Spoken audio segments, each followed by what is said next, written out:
बिस्मिल्लाहिर्रहमानिर्रहीम। अस्सलाम वालेकुम नाज़रीन, आप यूट्यूब चैनल देख रहे हैं। मैं इमरान खान हूँ। एक तो पाकिस्तान में एक बहुत बड़ी खबर चल रही है, मैं पहले आपको शेयर कर दूँ। पाकिस्तान का मीडिया उसकी हेडलाइंस के फट्टे चला रहा है, तमाम जो मीडिया की वेबसाइट्स हैं उनके ऊपर उनको फैलाया गया है। खबर क्या है ज़रा आप ये देखें, बड़ी दिलचस्प चीज़ है। इसमें जनाब खबर ये लिखी गई है, मैं एक्सप्रेस न्यूज़ से आपको पढ़ के सुना देता हूँ कि अमरीकी 62 नुमाइंदगान के ख़त के बाद या उसके जवाब में पाकिस्तान के 160 अरकान पार्लियामेंट ने वज़ीर आज़म शहबाज शरीफ को ख़त लिख दिया और पाकिस्तान के अरकान पार्लियामेंट ने पाकिस्तान की दाखिली सूरत हाल में मुदाखलत पर वज़ीर आज़म को ख़त लिखा है। इमरान खान की इंतशारी सियासत ने मुल्क को मफलूज कर दिया है। ये 160 अरकान पार्लियामेंट का ख़त है और उसमें जनाब कुछ अल्फाज इस्तेमाल किए गए जो नॉर्मली इदारे इस्तेमाल करते हैं या PMLN की क़यादत इस्तेमाल करती है। ये ख़त किसने लिखा और ये ख़त कहाँ पे ड्राफ्ट हुआ, इस खत को जब पढ़ूंगा तो आपको आइडिया हो जाएगा कि इसके पीछे दस्तानों में छुपे हुए हाथ कौन से हैं जिनके हाथ में कलम था और उन्होंने ये खत लिखा। अच्छा जी, कहते हैं जी कि इमरान खान की इंतशारी सियासत से अगस्त 2014 और मई 2022 में भी मुल्क को मफलूज कर दिया था। वो जेल से इस्लामाबाद और लाहौर में इंतशार और तशद्दुद को हवा देने पर उकसाते रहे। इमरान खान ने डिजिटल दहशतगर्दी से सोशल मीडिया को इंतशार, बदअमनी को हवा देने, रियासत को धमकाने के लिए इस्तेमाल किया है। जनाब इसके बाद इन्होंने कहा जी, पाकिस्तानी मेंबरान ने पार्लियामेंट ने कहा कि अमेरिकी कांग्रेस के 62 नुमाइंदगान की पाकिस्तान की दाखिली सूरत हाल में मुदाखलत पर उन्होंने खत लिखा है और एक मखसूस पार्टी के बेबुनियाद सियासी बयानिए पर अमरीकी हुकूमत से तहफ़्फ़ुज़ात का इजहार किया गया है। बहरहाल जनाब खत लंबा है लेकिन इसके अंदर जो चीज़ें लिखी गई हैं वो बहुत पुरानी है और इमरान खान साहब के ऊपर और अमेरिका के अंदर जो कुछ हो रहा है या यूरोप में जो हो रहा है उसके ऊपर तहफ़्फ़ुज़ात का इजहार किया गया है। ये जो पार्लियामेंटेरियन हैं जिनकी बड़ी गैरत जागी है कि अमरीकी कांग्रेसमैन ने अमरीका के सदर को पाकिस्तान में इंसानी हकूक़ की खिलाफ वर्जियों के हवाले से खत क्यों लिखा। देखिए, अमरीका की जो खारजा पॉलिसी है वो इंसानी हकूक़ पे खड़ी है, वो ये बार बार कहते हैं। अमेरिका तो पूरी दुनिया के अंदर यानी वो अफगानिस्तान में ख़वातीन की तालीम के ऊपर भी बात करते हैं और जहां जहां पे उनके मफादात होते हैं वहां पे वो बात करते हैं। अब इंसानी हकूक़ का मामला दुनिया में कहीं पे भी खराब होगा, पाकिस्तान को भी बात करनी चाहिए। जैसा कि हम बात करते रहे म्यांमार के बारे में, हम बात करते रहे हैं इंडिया में जो कुछ हुआ उसके बारे में, कश्मीर के बारे में। यानी दुनिया अपने आप को अलग नहीं कर सकती, ये ग्लोबल विलेज है और इंसानी हकूक़ की खिलाफ वर्जियों के ऊपर लोग बात करते हैं। लेकिन हमारे पार्लियामेंटेरियन ने पहली मरतबा इस नौयत का खत लिखा है। मगर कौन कौन से ऐसे वाकयात हैं जहां पे हमारे पार्लियामेंटेरियन को खत लिखना चाहिए था लेकिन ये खामोश रहे, यानी इनकी गैरत अभी क्यों जागी है। अमेरिकन के तो खतूत की एक भरमार है ना, उनकी तो एक तारीख है, वो तो हमेशा से यही काम करते चले आ रहे हैं। कई दहाइयों से हम उनके खतूत देख रहे हैं, कभी ज्यादा होते हैं कभी कम होते हैं, लेकिन वो पूरी दुनिया के अंदर इंसानी हकूक़ की खिलाफ वर्जियों पर कंसर्न शो करते हैं। अमेरिकन का तो ये एक पैटर्न है पूरा, पाकिस्तानियों का कोई पैटर्न नहीं है। तो जो पाकिस्तान के पार्लियामेंटेरियन है, वैसे भी ये जाली फार्म 47 वाले हैं। ये सारे वो लोग हैं जिन्हें इमरान खान ने जेल से बैठकर शिकस्त दी थी। ये सारे वो लोग हैं जो 40-40, 50-50 और 70-70 हज़ार वोटों की लीड से इलेक्शन हारे हुए हैं। इनके पास जाली फार्म 47 है और मैं शर्तिया आपको ये कह रहा हूं कि इनमें से बेशतर अफराद ने इस खत को पढ़ा ही नहीं है और इन्हें पता ही नहीं है कि इसके अंदर क्या लिखा हुआ है। बस इन्हें कहा गया कि यहां कुगी मार दो तो इन्होंने वहां पर दस्तखत कर दिए हैं। बहरहाल इन पार्लियामेंटेरियन ने क्या कभी खत लिखा पाकिस्तान के वजीर आजम को कि पाकिस्तान में ड्रोन हमले क्यों हुए, हजारों लोग शहीद हुए और लगातार पाकिस्तान के अंदर बड़ी तादाद में ड्रोन हमले हुए, लेकिन इन पार्लियामेंटेरियंस ने कभी खत नहीं लिखा। अमेरिकी जंग का पाकिस्तान हिस्सा बना, अवामी मर्जी के खिलाफ, कभी खत नहीं लिखा। इसराइली मुखालिफ मुजाहिरीन जो है, जो इसराइल के खिलाफ एहतजाज करते निकलते हैं उनके जुल्म के खिलाफ, उन पर पाकिस्तान में तशद्दुद किया गया, इन्होंने कभी खत नहीं लिखा। नवाज शरीफ ने पाकिस्तान जो महंगी बिजली बनाता है वो बिजली सस्ते दामों भारत को देने का फैसला कर लिया और ऐलान किया, इसके ऊपर उन्होंने खत नहीं लिखा। भारत के वजीर दिफा को पाकिस्तान का वजीर दिफा जवाब देने में लगातार नाकाम है और भारत हर थोड़े दिन बाद पाकिस्तान के ऊपर अटैक करता है बयानात की हद तक, इस पे इन्होंने कभी खत नहीं लिखा। पाकिस्तान ने अमेरिका को फौजी अड्डे क्यों दिए, इस पे इन्होंने कभी खत नहीं लिखा। ब्लैक वाटर और दीगर तंजीमें पाकिस्तान से क्यों ऑपरेट करती रही, कभी खत नहीं लिखा। रेमंड डेवस दिन दहाड़े पाकिस्तान में कत्लेआम करके इतने आराम से पाकिस्तान से कैसे चला गया, कभी खत नहीं लिखा। जनरल बाजवा के दौर में अमेरिका में जो लॉबिंग की गई पाकिस्तानियों के पैसे से, सरकारी पैसे से, वो जब हुई तो कभी इन्होंने खत नहीं लिखा। आज भी डॉन की खबर के मुताबिक पाकिस्तान सरकारी पैसों से अमेरिका में लॉबिंग करवा रहा है हुकूमत के हक में, इसके ऊपर खत नहीं लिखा। हमारे सियासतदानों की जायदादें, कारोबार और उनके इलाज पाकिस्तान से बाहर यानी इन्हीं मुल्कों में है, कभी खत नहीं लिखा। कश्मीर और भारत पर पॉलिसी कब तब्दील हुई, कैसे और क्यों तब्दील हुई, इसके ऊपर कोई खत नहीं लिखा। एबटाबाद में उसामा बिन लादेन पर हमला कैसे हुआ, क्यों हुआ, इसके ऊपर कोई खत नहीं लिखा। हमारे उस वक्त के वजीर आजम ने इस पर मुबारकबादें क्यों दी, कभी खत नहीं लिखा। मेमो गेट स्कैंडल आया, कभी खत नहीं लिखा। लातादाद पाकिस्तानी अमेरिका के हवाले पाकिस्तान ने कर दिए, क्यों किए, किस कानून के तहत किए, कभी खत नहीं लिखा। डोनाल्ड लू के हवाले से जो साइफर सामने आया जिसमें धमकी लगाई गई कि इमरान खान की हुकूमत गिराओगे तो ठीक है वरना नताइज भुगतना पड़ेंगे, इसके ऊपर पार्लियामेंटेरियन ने कभी खत नहीं लिखा। पूरी मईशत IMF के सामने पाकिस्तान की मौजूदा रजीम ने गिरवी रख दी, इसके ऊपर कभी खत नहीं लिखा। अरशद शरीफ को कीनिया में कत्ल कर दिया गया, कभी खत नहीं लिखा। नवाज शरीफ ने मुंबई हमलों की जिम्मेदारी पाकिस्तान पर डाल दी, कभी खत नहीं लिखा। पनामा और दुबई लीक्स में अरबों डॉलर पाकिस्तानियों के निकल आए, कभी खत नहीं लिखा। ये वो सारे मामलात हैं जिनके ऊपर खतूत लिखने चाहिए थे पाकिस्तान के पार्लियामेंटेरियंस को। मैं आपको इस तरह के 100 मामलात और लिख के बता दूंगा, बोल के भी बता दूंगा, लेकिन कभी भी इन पार्लियामेंटेरियंस की गैरत नहीं जागी, इन्होंने कभी खत नहीं लिखा। आज ये खत क्यों लिख रहे हैं, इसकी आप जरा वजह समझिए।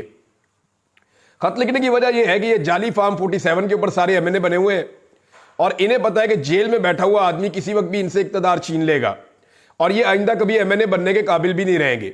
इनके नस्लों की सियासत वो तबाह कर चुका है, लिहाजा ये अपने सर्वाइवल के लिए हर वो काम कर रहे हैं जो इनसे कहा जा रहा है।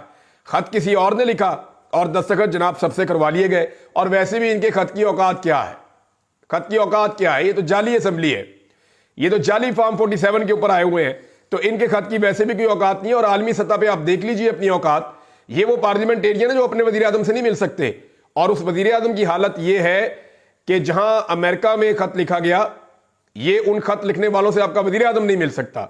तो हालत तो पाकिस्तान की ये है। अब कुछ और खबरें हैं वो मैं आपके साथ शेयर कर देता हूं। नंबर 1, चीन और पाकिस्तान के हवाले से एक चीज का इजहार किया जा रहा है। यहां पे तारिक हबीब साहब का एक ट्वीट है, वहां से मैं आपको पढ़ के सुना देता हूं कि एक्चुअली इसके पीछे जो कहानी बयान की गई है वो कहानी है क्या। ये कहानी जो है वो जर्नलिस्ट ने तारिक हबीब साहब उन्होंने बयान की है। इससे पहले ये कहानी जो है वो मैंने सुनी नुसरत जावेद साहब से भी। तो हुआ ये कि प्रोग्राम ऐसे बढ़ा पाकिस्तान का कि चीन के साथ भी ताल्लुकात खराब कर दिए। इसहाक डार साहब को ये लगा कि शायद जैसे पाकिस्तानी हमारे गुलाम है, ये चीनी भी हमारे गुलाम है। अब हुआ ये कि एक थिंक टैंक ने चीन से ताल्लुकात के हवाले से एक प्रोग्राम मुनक्कद किया था और इसमें चीन के सफीर को भी बुलाया गया था। इस प्रोग्राम में मेहमानों के ख्यालात के इजहार के बाद आखिर में जनाब सबसे इसहाक डार साहब की तकरीर रखी गई थी और डार साहब समझे कि चीनी भी हमारे गुलाम है।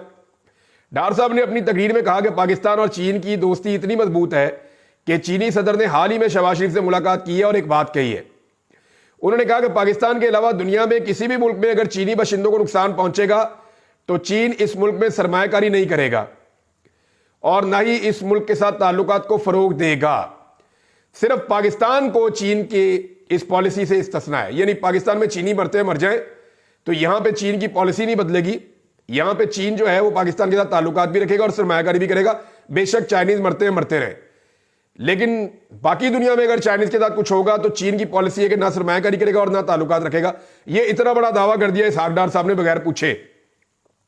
डार साहब की तकरीर के बाद जो है प्रोग्राम खत्म होना था, मगर चीनी सफीर ने इजाजत लेकर दोबारा स्टेज पर आए और वाज़ेह अल्फाज में कहा कि चीनी सदर ने अपने मुल्क के बाशिंदों के तहफ़्फ़ुज़ के लिए किसी इकदाम से गुरेज नहीं करेंगे और इस हवाले से जो पॉलिसी होगी इससे किसी भी मुल्क को इस्तिस्ना हासिल नहीं है। यानी इसहाक डार साहब का दावा उनके प्रोग्राम समेत वाड़ दिया चीन के सफीर ने।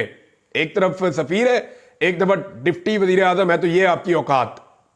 चीनी सदर के लिए सबसे पहले चीनी बाशिंदों की जान है, उसके बाद कुछ और है। ठीक है, उनका उसूली मौक़िफ़ है, ठीक बात की है। तो चीनी सफीर के खिताब के दूसरे राउंड के बाद प्रोग्राम तो बढ़ गया और इसमें जनाब डार साहब का फिर चेहरा देखने वाला था, उनकी हालत देखने वाली थी।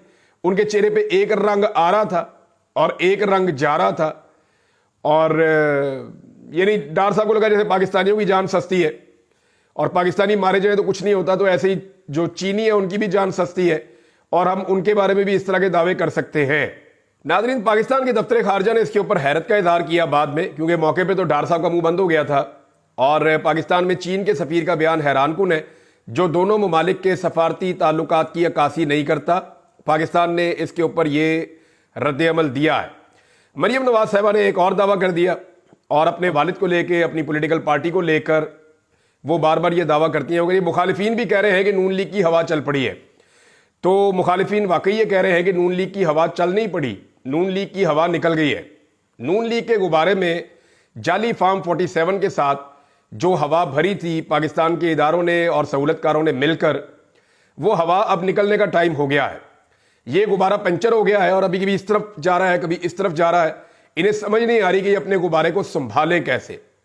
वजह यह है कि ये अदलिया के साथ जो खिलवाड़ करना चाहते थे वो करने में बुरी तरह नाकाम रहे। सिर्फ पाकिस्तान तहरीक इंसाफ इकट्ठी होकर और यकमुश्त अवामी सपोर्ट के साथ एक तहरीक चलाएगी तो सूरत बदल जाएगी।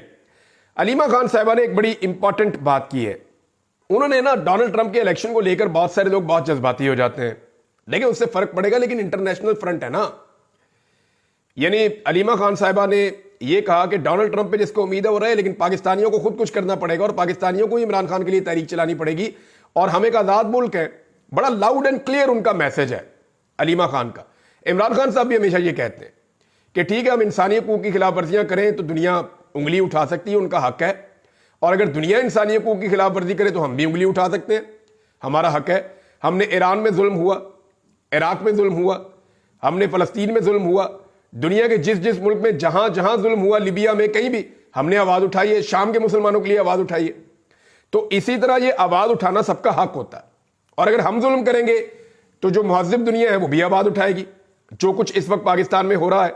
तो नाज़रीन, इसमें ओवरसीज पाकिस्तानी जो है उनके पास ऑप्शन महदूद होती हैं और वो वही कर सकते हैं जिन मुल्कों में वो मौजूद हैं कि वो खारजी तौर पे पाकिस्तान के ऊपर दबाव डलवाएं कि पाकिस्तान में जमहूरियत होनी चाहिए, आज़ादी इज़हार राय होना चाहिए, इंसानी हकूक़ का एहतराम होना चाहिए, जुल्म और ज़्यादती बंद होनी चाहिए, नाइंसाफ़ी बंद होनी चाहिए। तो उसके लिए वो कोशिश करते हैं। अभी हाल ही में पाकिस्तान तहरीक इंसाफ के सज्जाद बरकी और डॉक्टर आतिफ खान की पाकिस्तानी अमरीकी डॉक्टरों के ग्रुप के साथ लारा ट्रंप और रिपब्लिकन नेशनल कमेटी की शरीक सदर के साथ मुलाकात हुई है और उन्होंने पाकिस्तान के हवाले से और इमरान खान के साथ होने वाले सलूक से आगाह किया। और लारा ट्रंप ने वफ्द को यकीन दहानी भी करवाई है कि जी अगर उन्हें ये इक़्तिदार मिल जाता है तो वो पाकिस्तान में इंसानी हकूक़ के हवाले से आवाज़ ज़रूर उठाएंगे। डोनाल्ड ट्रंप भी ऐसा ही कह चुके हैं। इसी बुनियाद पे जो पाकिस्तानी कम्युनिटी है वो वहाँ पे डोनाल्ड ट्रंप को सपोर्ट कर रही है। हालांकि देखें, डोनाल्ड ट्रंप के मामलात हों या जो बाइडन के मामलात हों, वो पाकिस्तान की बहुत सारी पॉलिसी से वो अलग होते हैं। पाकिस्तान की आवाम कुछ चीज़ें किसी और तरह चाहती है, लेकिन अमेरिकन उन चीज़ों को किसी और तरह चाहते हैं। तो ये तो इख्तलाफ रहेगा, लेकिन जो कम से कम इत्तफाक हो सकता है वो इस बात पे हो गया, जो बाइडन की पार्टी के साथ नहीं हो सका और ट्रंप की पार्टी के साथ हो गया, कि पाकिस्तान में इंसानी हकूक़ की खिलाफ वर्जी के हवाले से वो अपनी आवाज़ उठाएंगे। अब बाहर से दबाव जितना मर्जी आए, लेकिन जब तक पाकिस्तान के अंदर एक मुकम्मल तहरीक खड़ी नहीं होगी, जिसका मोमेंटम बन गया था लेकिन अक्टूबर के शुरू में ये मोमेंटम टूट गया, जब तक पाकिस्तानी खड़े नहीं होंगे पाकिस्तान के अंदर हालात बेहतर नहीं होंगे। इमरान खान साहब बार बार इस बारे में बात करते रहते हैं और उनकी पार्टी भी इस बारे में जोर देती रहती है। शेर अफजल मरवत साहब जो है वो वापस खबरों में आ गए हैं और कुछ चीज़ें उन्होंने ऐसी की हैं जिसके बाद सोशल मीडिया के सारिफीन भी उनके ऊपर तनकीद कर रहे हैं। वजह यह है कि मरवत साहब ने कहा जी मेरे पास 30-40 वोट थे सुप्रीम कोर्ट बार एसोसिएशन के इलेक्शन में, लेकिन हामिद खान, क्योंकि सामने हामिद खान का ग्रुप था, तो मैंने हामिद खान को वोट नहीं डाला। इस पे सोशल मीडिया सारिफीन ये कह रहे हैं कि आपको इस बात का अंदाज़ा भी है कि आपने अगर वोटर्स को रोका है या अपने इन्फ्लुएंस को इस्तेमाल किया है हामिद खान के उम्मीदवार को हराने के लिए, तो आपने दूसरी तरफ फ़ायदा दे दिया है आज़म नज़ीर तारड़ साहब और एहसन भून साहब को और हुकूमत को कि उनका ग्रुप कामयाब हो जाए। अब इस पे बुछाड़ हो रही है शेर अफजल मरवत के ऊपर कि उन्हें इमरान खान को देखना चाहिए था। यानी बहुत सारे लोग ऐसे हैं जिन्हें लोग शक्ल से पसंद नहीं करते, बहुत सारे उम्मीदवार ऐसे हैं जिनकी लोग शक्ल भी नहीं देखना चाहते, लेकिन इलेक्शन में लोगों ने उनको वोट इसलिए डाल दिया कि उनके पास इमरान खान का टिकट था। लोगों को लगा कि यार ये जैसा भी है। शेर अफजल मरवत साहब के अपने वोट कितने थे, कभी वो गिन के देख लेना कि जब माजी में कभी उन्होंने इलेक्शन लड़ा इमरान खान के बगैर तो उनके अपने वोट कितने थे, तो उनके तो वोट उतने ही होंगे, लेकिन जब वो इमरान खान के टिकट के साथ गए तो फिर उनके वोट कितने बढ़ गए। تو لوگوں نے انہیں ووٹ نہیں ڈالا, لوگوں نے عمران خان کو ووٹ ڈالا. تو شیر افضل مروت صاحب یہ فارمولا کیسے بھول گئے, بہت سارے لوگ یہ سوالات اٹھا رہے ہیں. سلمان اکرم راجہ صاحب نے شیر افضل مروت صاحب کے حوالے سے کہا کہ شیر افضل مروت کو آخری موقع دے رہے ہیں, اگر باز نہ آئے تو کاروائی ہوگی. اور یعنی وہ کہہ رہے ہیں جی اگر وہ پارٹی میں کوئی کردار ادا کرنا چاہتے ہیں تو ہم انہیں ایک موقع دے رہے ہیں, لیکن اگر ان کی جانب سے نظم و ضبط کا مظاہرہ نہ کیا گیا تو ہم ان کے خلاف کاروائی کریں گے. شیر افضل مروت صاحب کا جواب بھی آیا, سخت جواب ہے کہ جناب میں آپ کو جواب دہ ہی نہیں ہوں, اور وہ ڈائریکٹلی سمجھتے ہیں کہ وہ عمران خان کو جواب دیں. لیکن جب آپ ایک پولیٹیکل پارٹی میں ہوتے ہیں, ایک سسٹم میں ہوتے ہیں, تو پھر آپ کو اس پولیٹیکل پارٹی کی پالیسی کو فالو کرنا پڑتا ہے اور آپ کو مل کر چلنا پڑتا ہے باقی سب لوگوں کے ساتھ. آپ اپنا الگ ایک وہ معاملہ نہیں کر سکتے. لیکن شیر افضل مروت تو پھر شیر افضل مروت ہے. آپ کو آئیڈیا ہے کہ وہ ہمیشہ خبروں میں رہتے ہیں اور تنقید کی زد میں بھی رہتے ہیں. پاکستان تحریک انصاف کے اندر دھڑے ہیں مختلف, کوئی انہیں سپورٹ کرتا ہے اور کچھ دھڑے ان کی مخالفت بھی کرتے ہیں, اور وہ یہ کہتے ہیں کہ شیر افضل مروت صاحب کو ڈسپلن کے اندر رہنا چاہیے. اب یہ ووٹ نہ ڈالنا جو ہے یا اس قسم کا دعویٰ کرنا, یہ بڑی عجیب چیز ہے. ان کا ایک اور بیان بھی آیا تھا کہ نواز شریف جب تک نہیں چاہیں گے عمران خان باہر نہیں آئیں گے, تو میں اس سے اتفاق نہیں کرتا. نواز شریف صاحب تو خود پاکستان سے باہر جانے کے لیے جو ہے وہ منظوریاں مانگتے پھر رہے تھے, تو عمران خان کے باہر آنے کا نواز شریف سے کیا تعلق؟ نواز شریف تو وہ شخص ہے جو وزیر اعظم بننے پاکستان میں آیا, لیکن بڑی مشکل سے ایک فارم 47 ان کو ملا جس پہ وہ MNA بنے, ممبر قومی اسمبلی. تو مجھے لگتا ہے کہ شیر افضل مروت صاحب بعض اوقات ایسی چیزیں کہہ جاتے ہیں جس کے بارے میں شاید انہوں نے سوچا نہیں ہوتا کہ اس کا امپیکٹ کیا آئے گا. ناظرین اس ویلاگ کو یہاں پہ روک لیتے ہیں اور کچھ اور چیزیں آپ کے ساتھ شیئر کریں گے بعد میں اگلے ویلاگ میں. اب تک کے لیے اتنے, اپنا خیال رکھیے گا, اپنے اس چینل کا بھی. اللہ حافظ.